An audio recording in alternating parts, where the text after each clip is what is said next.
నమస్తే, welcome to I news. నేను మీ సోనియా. రాజకీయాల్లో రాజులు బానిసలుగా మారడం, బానిసలు రాజులుగా మారడం సాధారణ విషయం. ఒక్కోసారి కాలం ఒకరిని అజ్ఞాతంలోకి నెట్టేస్తే ఇంకొకరిని సింహాసనంపై కూర్చోబెడుతుంది. తెలంగాణ రాజకీయాల్లో ఇప్పుడు ఇదే జరుగుతోంది.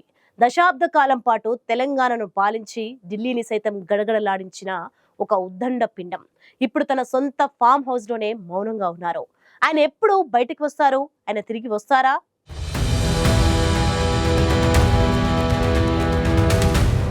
పవర్, దాని టేస్ట్ తెలిసిన వారికి అది ఎప్పుడూ కావాలనిపిస్తూనే ఉంటుంది. కానీ రాజకీయాల్లో పవర్ ఎప్పుడు ఒకే చోటు ఉండదు.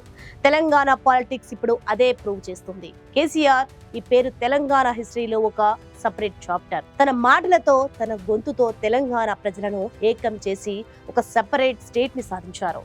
దశాబ్ద కాలం పాటు పవర్ లో ఉన్న ఆయనకు 2023 ఎలక్షన్స్ రిజల్ట్స్ బిగ్ షాక్ ఇచ్చాయి. కలలో కూడా ఊహించని విధంగా కాంగ్రెస్ పార్టీ అధికారంలోకి వచ్చింది. రేవంత్ రెడ్డి సీఎం అయ్యారు. ఈ డ్రామాటిక్ షిఫ్ట్ తర్వాత కేసీఆర్ ఎర్రవల్లి ఫామ్ హౌస్ కే పరిమితమయ్యారు.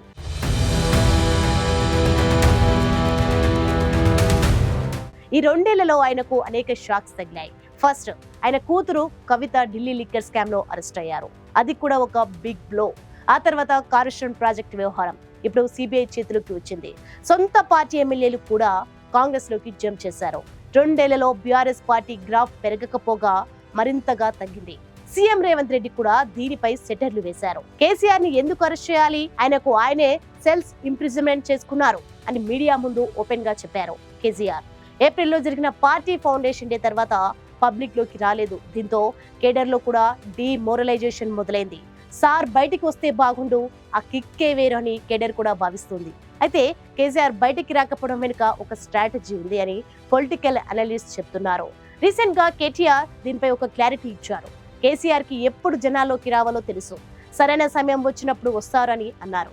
అంటే రేవంత్ రెడ్డి పాలనపై యాంటీ ఇన్కంబెన్సీ ఎప్పుడైతే స్టార్ట్ అవుతుందో అప్పుడు కేసీఆర్ తిరిగి రంగంలోకి దిగుతారా? పాలిటిక్స్ లో ఓపిక పట్టాలి అంటారు. ఆ ఓపిక కేసీఆర్ కి ఒక కొత్త చాప్టర్ ఓపెన్ చేస్తుందా? చూడాలి మరి.